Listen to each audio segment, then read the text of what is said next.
then you don't stop there. Each one has their own groups. You have among the Sunni, the Hanafi, the Shafi'i, the Maliki, the Hanbali.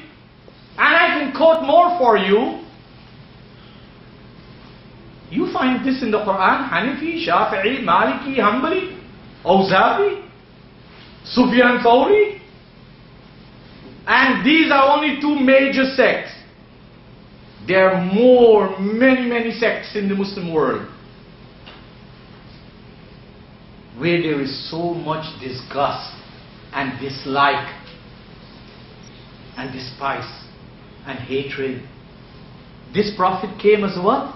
RHMA. A source of love, of mercy, of kindness, of courtesy, of compassion, of forgiveness. How come we have lost most of these qualities? It's very difficult to see in the Muslim communities that this is overflowing. You know why? We love the wrong person. The person we love is not the messenger in the Qur'an. We should love him. If you love this messenger, you have got to love the Qur'an. Because every word of the Qur'an came from his lips. Every word of the Qur'an came from his lips. And you are putting your life on the fact that books written 250 years after him, that it came from his lips. And that's where the problem lies. It's not a matter of words. If it was a matter of words, was a problem, no problem. It's a matter of values and ideas and lifestyle. So brothers and sisters, as we embark on what we call celebrating,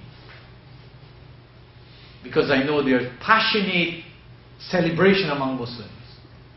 I know many people who are brought up to believe they have to have a gathering in their home to celebrate the birthday of the Prophet. And only recently somebody called me and he said, you know brother, every year I have a celebration like that. And of course it's a celebration of na'at, description of qualities in songs and poetry, and lots of stories about this beloved Prophet. And I would like you to come and give a talk. I said, you know, with all due respect, I speak about the beloved Prophet as is found in the Qur'an. I don't speak about this beloved Prophet from sources that are full of corruption, that are the reason for where Muslims are today and where they will fail to go tomorrow. But of course, normally if you are here to continue your tradition, you will want your tradition to continue. Why would you want somebody who's going to spoil your goodies? So this beloved Prophet is a stranger. We need to understand he was not a prophet who brought a message that had no value. Today the world needs him. Today the Muslim community needs the Prophet more than ever before. They need his message. You need the Prophet's message to build bridges in the Arab world. You need the Prophet's message to build and unify Pakistan.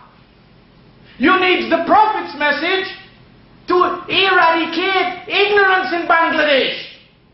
You need the Prophet's message to replace religion of people with the guidance of Allah.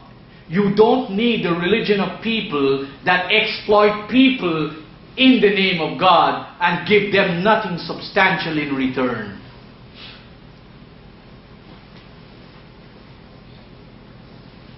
This beloved Prophet was the first one who was commanded to submit to that message. If you study the Qur'an, if you are a student of the Qur'an, then you will know that this Prophet reflected the Qur'an and exemplified the Qur'an, because he was mandated His job was not to deliver the Qur'an and run away in a cave. وَأُمِرْتُ أَنْ أَكُونَ أَوَّلَ مَنْ أَسْلَمَ. I, having anything to do with Islam, has to be reflected in my life. You having anything to do with Islam has to be reflected in your life. This prophet was told that he said, I was the first one who was commanded to submit in this whole community. How could he stand up and tell the community, hey, I invite you to give up all these Lat and Manat and Uzzat and Hubal. Give up all these earthly gods that you make with your own hands. So it's a part of human society to make gods. The Arabs used to make them with stone and wood. That doesn't mean you can't make gods and I can't make gods. We do. People do. The Prophet told them that he was commanded to be the first one to submit. Allah told him in the Qur'an, يا أيها الرسول بلغ ما أنزل إليك من ربك وإن لم تفعل فما بلغت رسالته. O Prophet, يا أيها الرسول, O thou, O that person who is fetching this message, بلغ ما أنزل إليك من ربك, deliver, promulgate whatever has been given to you from your Rabb. You hear this Arabic expression? مَا أُنزِلَ إِلَيْكَ مِنْ رَبِّكَ. They have nothing there which you take from your back pocket or your side pocket. مَا أُنزِلَ إِلَيْكَ مِنْ رَبِّكَ. Deliver the message that came to you from your Rabb. وَإِن لَمْ تَفْعَلْ. And if you don't do that, فَمَا بَلَّغْتَ رِسَالَتَهُ. And if you don't deliver, then you have not delivered his message. Of course, the Prophet was a human being. And all human beings to stand up in a society of paganism and hardened idolatry, there are tremendous challenges. There are lots of challenges to me to stand up here and tell you these things. There are lots of challenges for me to stand up and tell this world with so much ulama and fuqaha and bulagha. Because I'm nobody. Especially in a society where ulama are almost worshipped. And fuqaha are worshipped. And bulagha are idolized. I'm just an ordinary human being. I don't even have no big name. I don't dress with any kind of ostentatious dress at all. Except dress very neat. But certainly, I don't think as anybody has rocked your brains as I have done. And that's what I want you to do. I don't want you to sleep here. Not that it's not comfortable. I want you to take this message, sit down with your family. There's nobody more important to you than your family. There's nobody more important to me than my family. And believe it to God, this message I give you, I give my family. Because I don't want to be going in green pastures and having them walking in thorns and hot coal.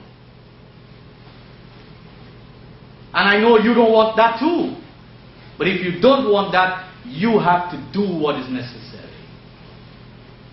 So let us continue eager to learn about this messenger, because we are just scraping the surface. We need to improve society. He came and made the difference in society. He built bridges with Christians, whom we call Christians and Jews, and saved. He built society. We need to build the bridges with others. We need to open dialogue with others. We don't need to build fences. But this one is a Christian. Don't you see the Muslims, they have a burial ground. They fight over burial ground now. They fight when they're alive. This brother is laughing, but this is true. The Muslims fight even in the time of burial. Their whole life is segregation. So they make a big fuss. Somebody has to be buried in the Muslim cemetery.